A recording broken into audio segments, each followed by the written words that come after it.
I've worked on the disease to please a lot. And as you've heard me say, that in 1989 I had a really big breakthrough with that, reading Gary Zukav's book on intention. So I started literally living an intentional life where I don't make any decisions unless I think about what is my true, pure motivation for doing it, because I do recognize the law of cause and effect that says the intention informs even the cause, so that before you have an action there is a reason for you taking that action, and the reason for the action is what's going to actually show up in your life on the other end. That's what's going to come back to you, that intention. So that helped me a lot with the disease to please, because I was always giving, and then I was also thrown when people would come back and ask for more. And I couldn't understand why they were asking for more. But people ask for more because your reason for giving it is so that they think that you're nice. That's your real intention. Well, they do think you're nice. They do think you're nice, and that is why they keep coming back. They come back because you're the nice one.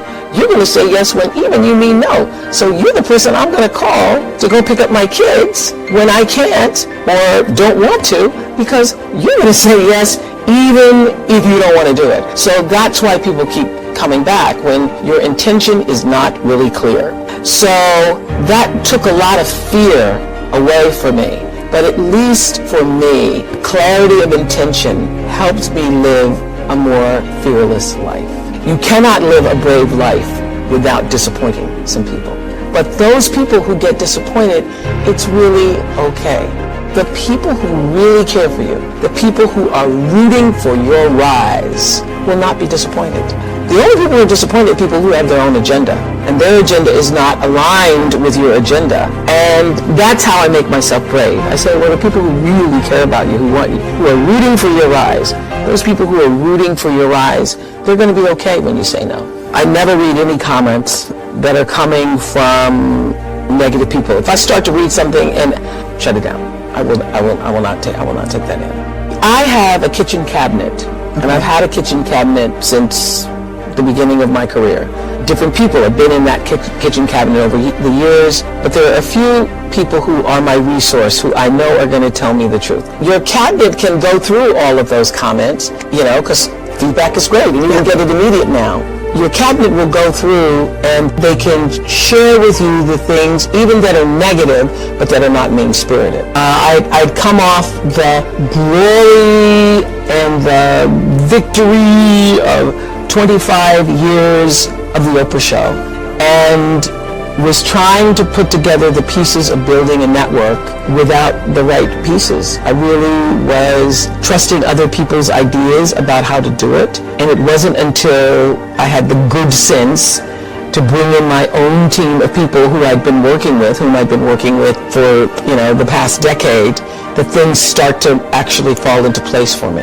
And, one of the great things about, for me, doing interviews all these years on the Oprah Show and on OWN, was that I got to learn from other people's mistakes. So I paid really close attention to the stories, and I got to hear everything and everybody, all the theories and all the stories and all the layers and layers of dysfunction, along with people's victories and their triumph. I took it in. I was a student of it. I wasn't just a talk show host. I was a student. I became a student of life, other people's lives, and how to live well by listening to those stories. So I paid real attention. I'm at a point in my life where I can literally rejoice in the knowing space that I hold. There's a sense of confidence that can only come, I think, when you know and are assured that you are living life well, and not from the point of view of having a lot of things, but living life from the center space. When you're living bravely. When you're living bravely because you're living your truth. It was during my show that I absolutely learned for sure, for myself, through other people's stories, that there really isn't any such thing as failure. And I could see the thread of courage that was required every time you fell down. I could also see that failure was just there to inform you to move in a different direction. It's just there to say, hey, not this way, over here, not over there, wrong place. And once I figured that out, it became easier to be brave. For me, education is about the most important thing, because that is what liberated me. Education is what liberated me. The ability to read saved my life.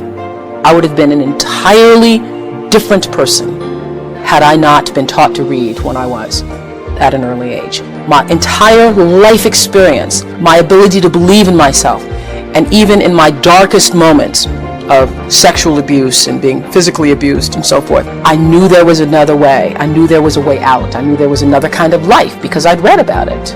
I knew there were other places and there was another way of being.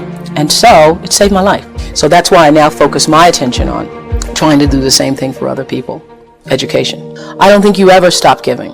I really don't. I think it's an ongoing process. And it's not just about being able to write a check. It's being able to touch somebody's life in such a way that Mrs. Duncan touched mine. It's being able to make a child see the light in him or herself, making someone else see that for themselves.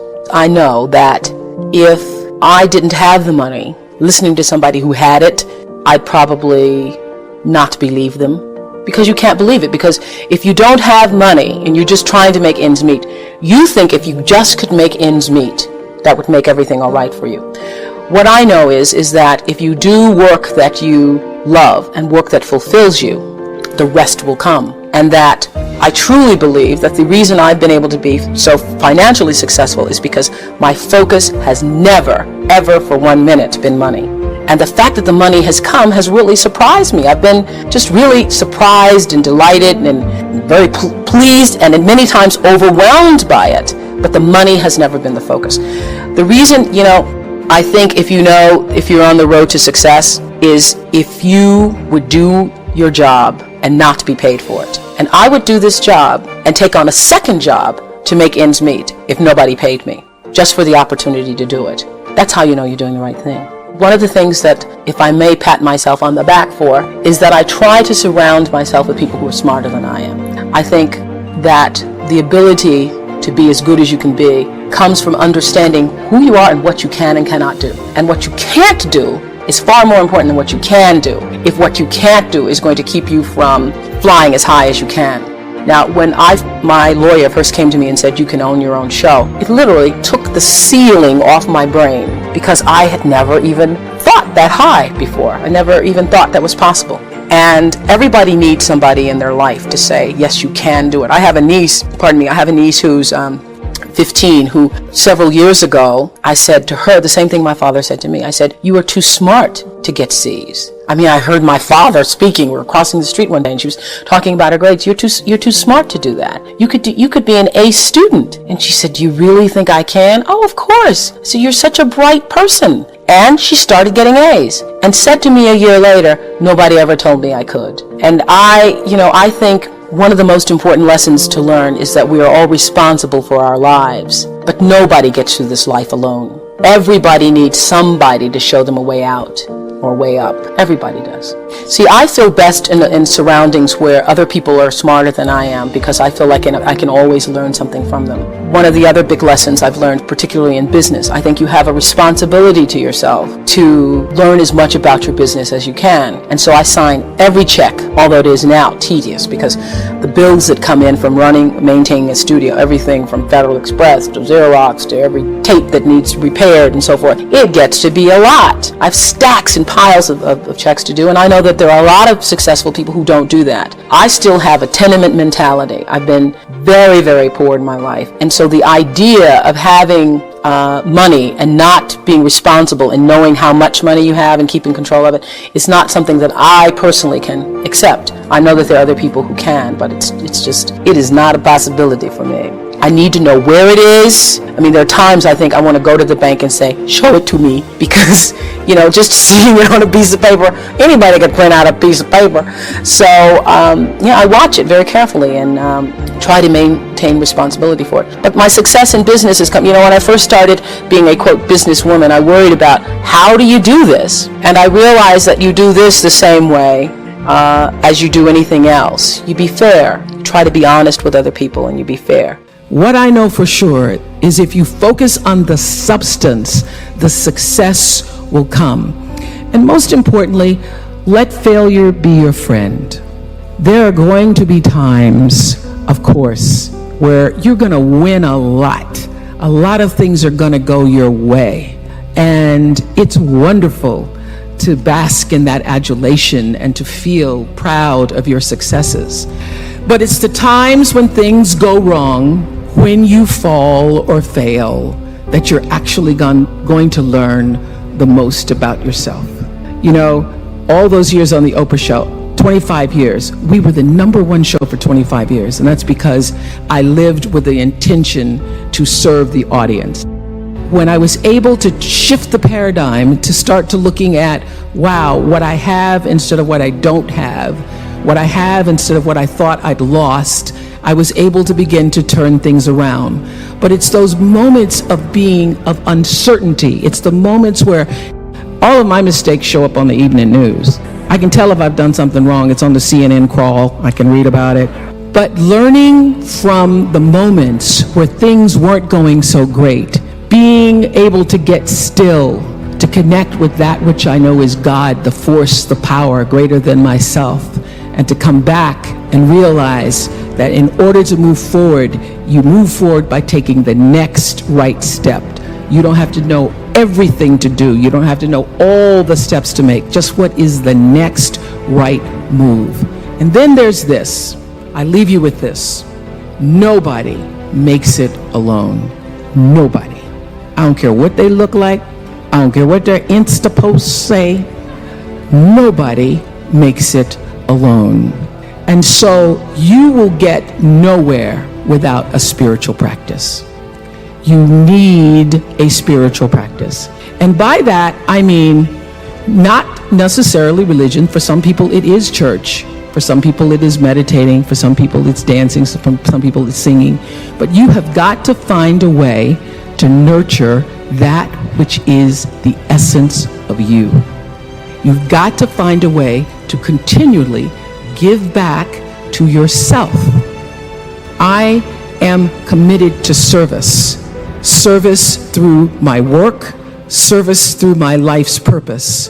And if you make a commitment, a conscious intention to be committed to the work that you do, to the relationships that you have, your life will unfold with such beauty and grace through that commitment. You know, every day until the very final shows of the Oprah Winfrey show, I would have the producers come in and tell me ahead of time what their intention for every show was, because I figured out around the second year of doing that show that it wasn't just about being on television and performing, that here was this opportunity, this offering I could give to people through the service of a television show to better see themselves through the stories that we're telling, and through those stories help themselves to improve their lives. So I started using television as a tool of service.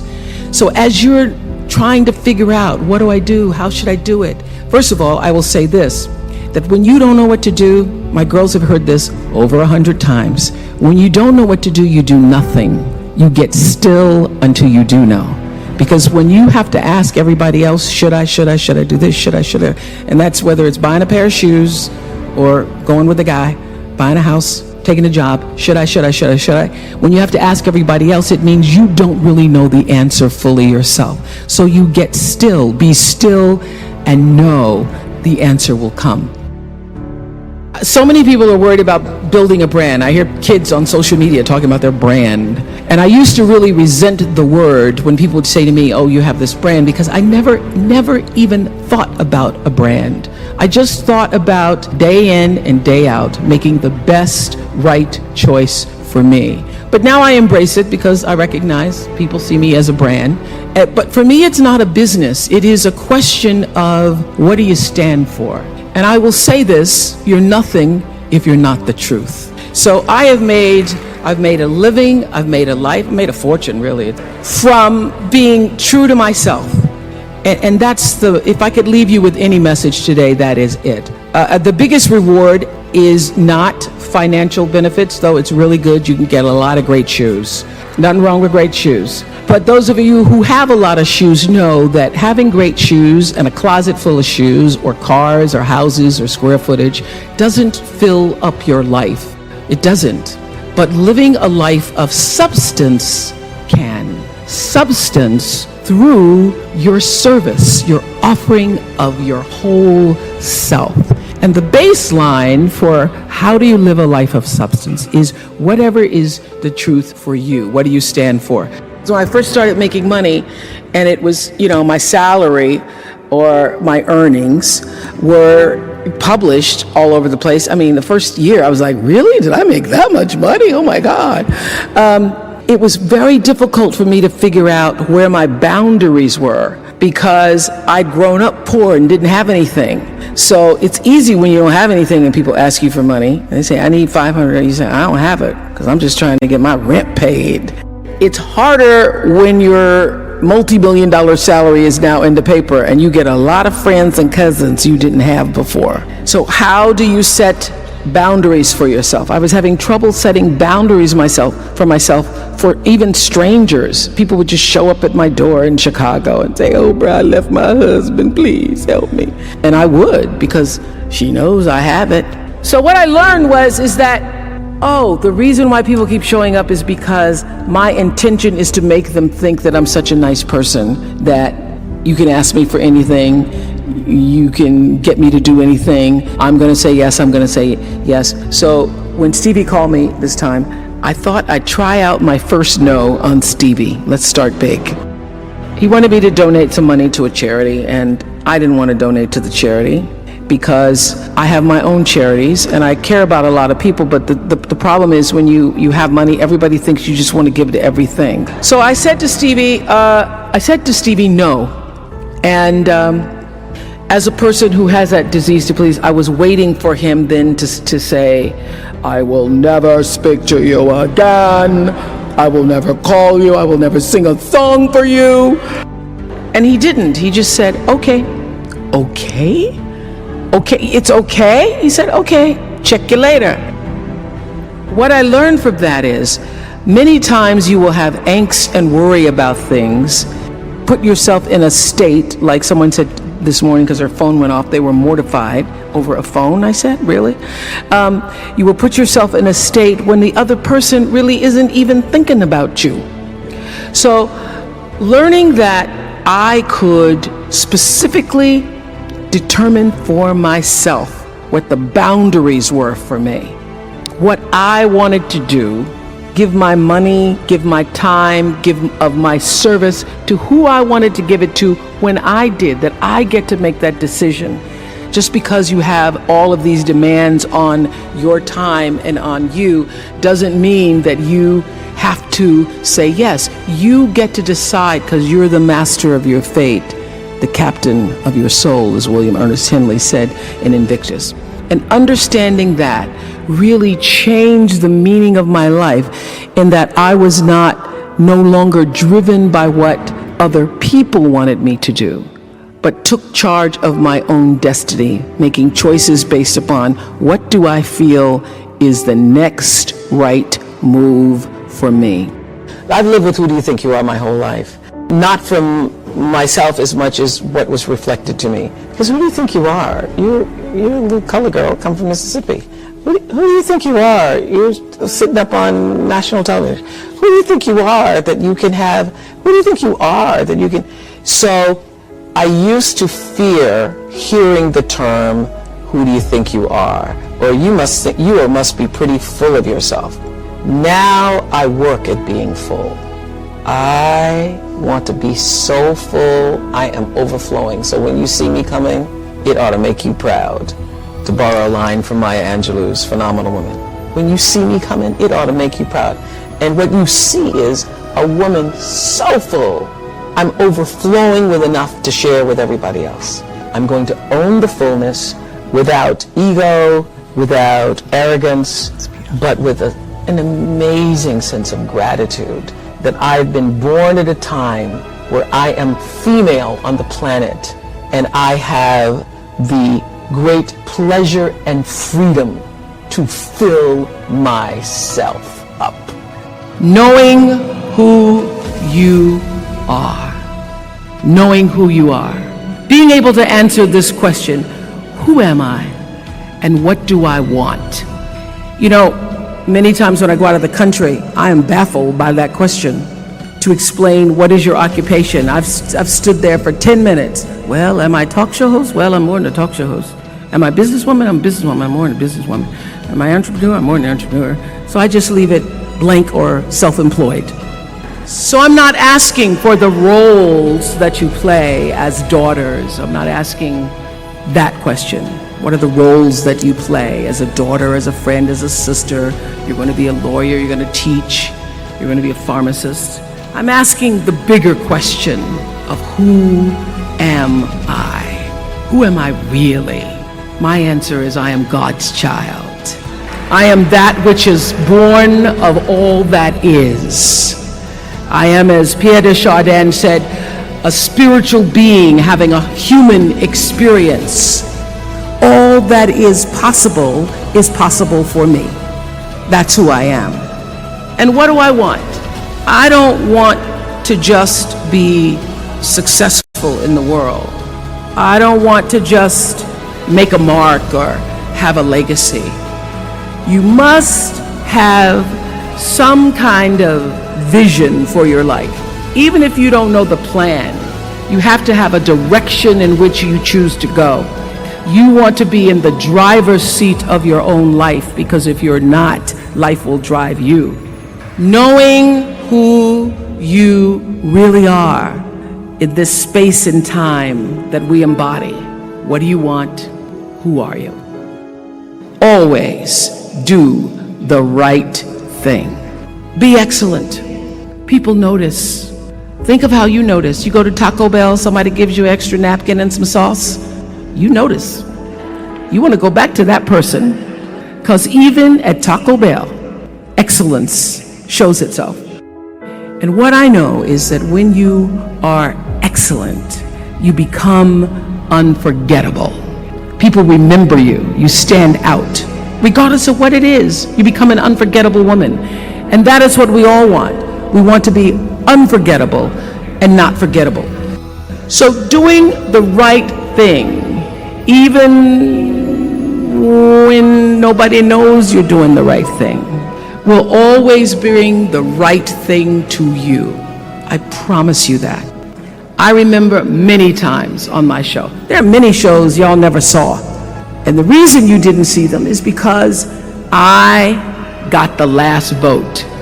And I remember 2010, my team, hardest working team in television, had done this interview with a woman who turns out she was a Sunday school teacher by day and a sex addict at night.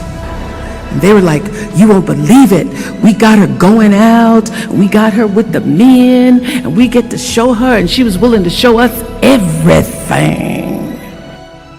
I sat down with the woman for an interview that was taped. And during the process of the interview, I said, why are you doing this? And she said, oh, I want to help people. I want to tell my story and I want to help people. I said, do you have children? She says, yes, I have a 10-year-old son. I knew right then, this is never going to see the light of day. So we got off the air and I said to the lady, we are not going to air that show. And she said, why? My producer said, why? She knew she was being filmed. She knew what she was saying. She knows what I said, because her son will never get over it. Not worth the rating point to me to know that there's a 10-year-old boy who's destroyed because his mother went on the Oprah Winfrey show and told all her business. You do the right thing even when other people think it may not be. And oftentimes, when you make a decision to do the right thing, immediately you're faced with doubt. Was that the right thing? Was that the right decision? I don't know. Was that the right thing? You always know it's the right thing, when in the end, there is peace. You are rewarded by peace. The most important thing I have come to know in doing the right thing and making the right choices is understanding people don't always like you, and they're not always happy for you. And if you surround yourself with people who are not accustomed to your success, they become fearful. They become scared because you are reflecting back something to them that they don't recognize. Now, they're not going to say, I'm very fearful because you're reflecting back to me something I don't recognize.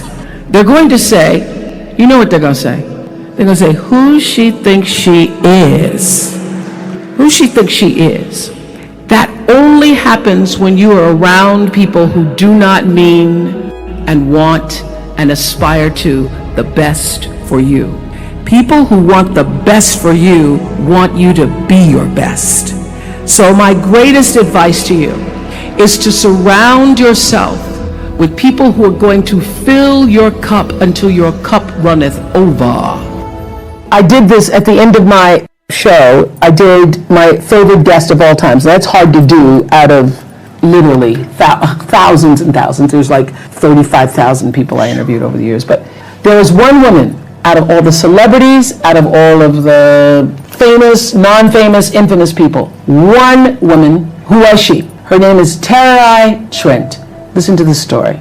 Terai Trent, born and raised in a village in Zimbabwe. 11 years old, she's doing her brother's homework. She wants to go to school. Her father says, no, the boy has to go to school. You can't go to school. So she starts doing her brother's homework. She does her brother's homework. He goes to school. He gets all A's on his homework, yet he doesn't know the answers to the question. The teacher comes to the village to say, what is going on here? This boy doesn't know the answers, but his homework's perfect. She finds out that Terai, his younger sister, is doing his homework. She begs the father to let Terai go to school. The father says no, she can't go to school. Finally, he marries her off. She marries at 11 and a half years old. She gets married. She has 3 children by the time she's 18 years old. A woman comes to the village from an NGO, Heifer International, and asks, what are your dreams? This is going to make me cry.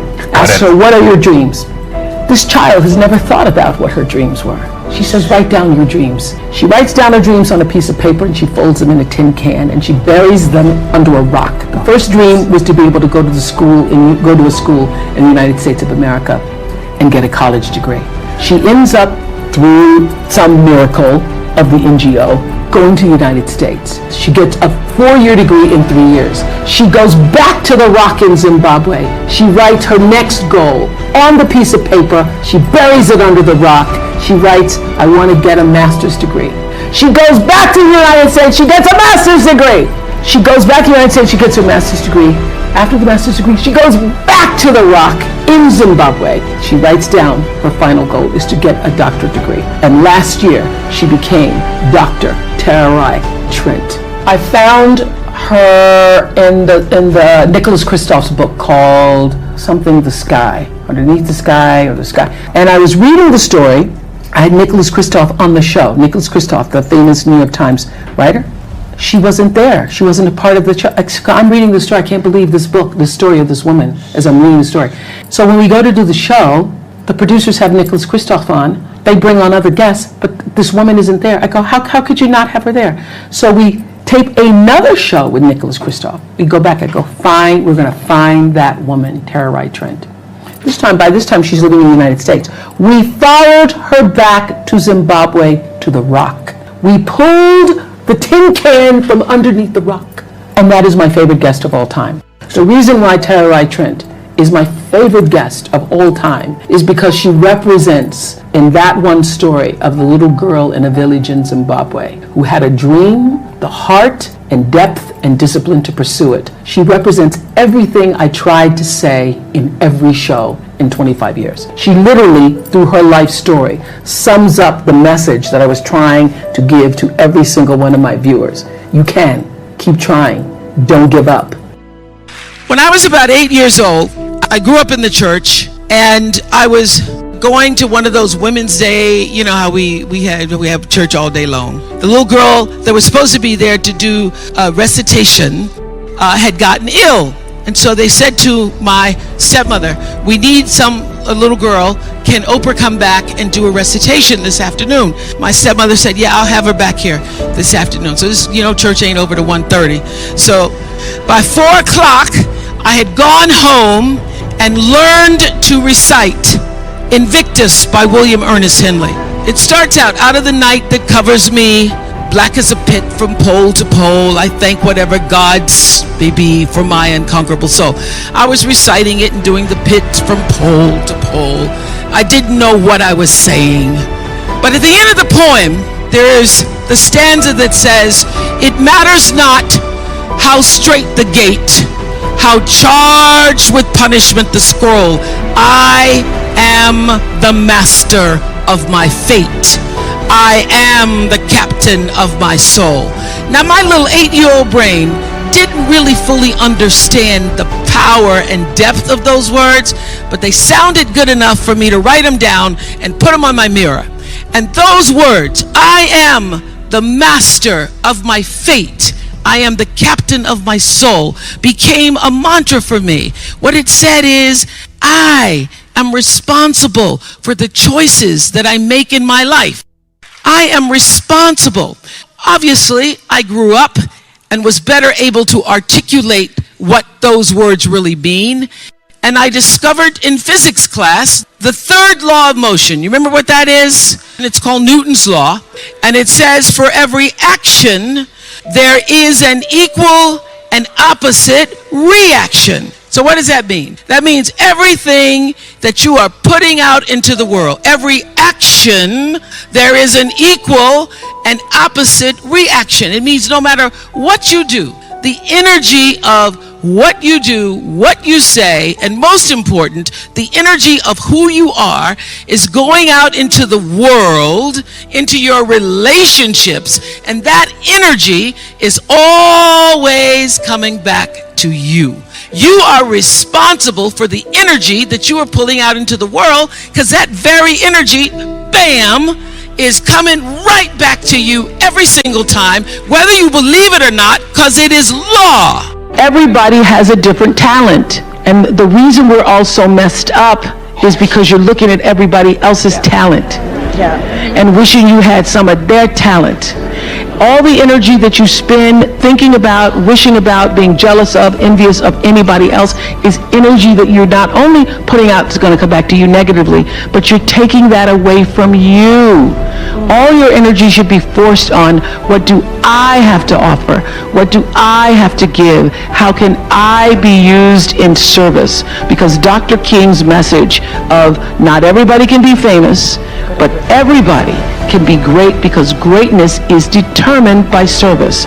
And there is not a job in here that you can do that you don't switch the paradigm to service and not make that job more fulfilling. I don't care what the job is. If you say, I'm a singer, I'm a dancer, I'm an artist, I'm a teacher, I'm a nurse, I'm a doctor, I'm a janitor, I'm a clerk, if you say, if I look at this from, how do I use this in service to something bigger than myself? It no longer becomes a job. It becomes an offering to the world. Nobody's journey is seamless or smooth. We all stumble. We all have setbacks. If things go wrong, you hit a dead end, as you will. It's just life's way of saying, time to change course. So ask every failure. This is what I do. Every failure, every crisis, every difficult time, I say, what is this here to teach me? And as soon as you get the lesson, you get to move on. If you really get the lesson, you pass and you don't have to repeat the class. If you don't get the lesson, it shows up wearing another pair of pants or skirt to give you some remedial work. And what I found is that difficulties come when you don't pay attention to life's whisper, because life always whispers to you first. And if you ignore the whisper, sooner or later you'll get a scream. Whatever you resist persists, but if you ask the right question, not why is this happening, but what is this here to teach me? What is this here to teach me? It puts you in the place and space to get the lesson you need. My friend Eckhart Tolle, who's written this wonderful book called A New Earth, that's all about letting the awareness of who you are stimulate everything that you do. He puts it like this. He says, don't react against a bad situation, merge with that situation instead, and the solution will arise from the challenge. Because surrendering yourself doesn't mean giving up, it means acting with responsibility. Okay, many of you know that, as President Hennessy said, I started this school in Africa. And I founded the school where I'm trying to give South African girls a shot at a future like yours. And I spent 5 years making sure that school would be as beautiful as the students. I wanted every girl to feel her worth reflected in her surroundings. So I checked every blueprint, I picked every pillow, I was looking at the grout in between the bricks, I knew every thread count of the sheets, I chose every girl from the villages, from 9 provinces, and yet, last fall, I was faced with a crisis I'd never anticipated. I was told that one of the dorm matrons was suspected of sexual abuse. Well, that was, as you can imagine, devastating news. First I cried, actually I sobbed for about a half an hour, and then I said, let's get to it. That's all you get, is a half an hour. You need to focus on the now, what you need to do now. So I contacted a child trauma specialist, I put together a team of investigators, I made sure the girls had counseling and support, and Gail and I got on a plane and flew to South Africa. And the whole time I kept asking that question, what is this here to teach me? And as difficult as that experience has been, I got a lot of lessons. I understand now the mistakes I made because I had been paying attention to all of the wrong things. I built that school from the outside in, when what really mattered was the inside out. So it's a lesson that applies to all of our lives as a whole. What matters most is what's inside. What matters most is the sense of integrity, of quality, and beauty. I got that lesson. And what I know is that the girls came away with something too. They've emerged from this more resilient and knowing that their voices have power. Life has dreamed a dream for you. And your goal, your number one job is to figure out what that dream is. And align yourself with the dream. Because the dream cannot come to you unless you're willing to meet it energetically in the same place. So if your energy is off, which I say to my girls all the time, they could teach this class right now, on being in flow. If you are not in flow with God's dream for you, with life's dream for you, if you are out of order, if you are out of sync, it cannot come to you. It will not come. Because the whole purpose of your life is to line yourself up with the purpose. And so if you are operating in fear, if you are operating in jealousy, jealousy will kill you. When you are synced up with life, life just gives to you. It opens doors, it creates experiences, it allows you to meet people, things show up you never thought were going to show up, and you are doing what is the purpose of your soul being. I have paid attention to my life because I understand that my life, just like your life, is always speaking to you, where you are, in the language, with the people, with the circumstances and experiences that you can understand and interpret if you are willing to see that always life, God, is speaking to you. Now, it took me a while to actually really get this and to understand it, but once I did, I started paying attention to everything. Letting go of energy that's clouding your vision and holding you back. It's a life practice that I learned long ago that has freed me so many ways. It's a fact that holding grudges against somebody who's done you wrong, or replaying, revisiting hurtful situations in your head over and over, only weighs you down and prevents you from being who you're meant to be right now.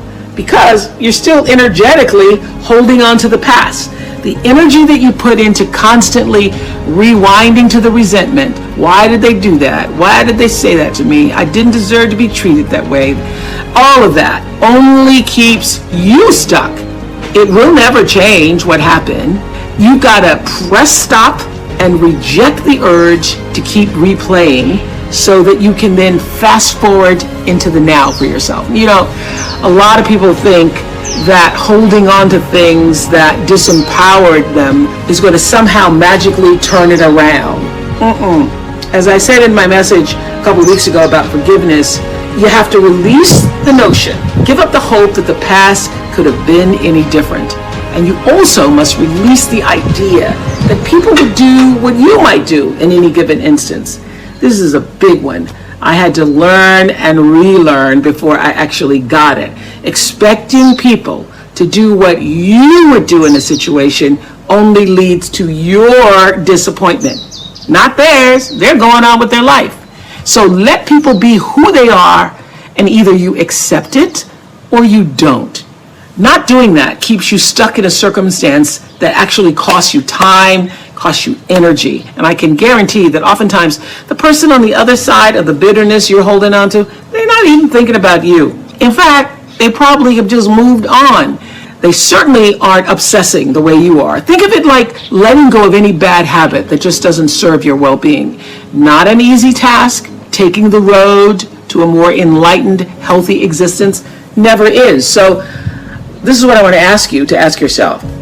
Why am I holding on to this? How is this serving me? And really think about the answer. Maybe it makes you feel validated. Maybe it makes you feel righteous. Or maybe taking on the pain is your way of recognizing the injustice so that even though it won't be made right, it can at least not be forgotten. Then I ask you, again, ask yourself, do you want to be right or do you want peace? Woo! This was huge for me. The unfortunate fact is that having both may not be possible. And also, you may never get your moment of righteousness, so why wait for it? Choose peace. What I know for sure is that in this world, time is a moving on, and it's our most valuable commodity. You can never get it back.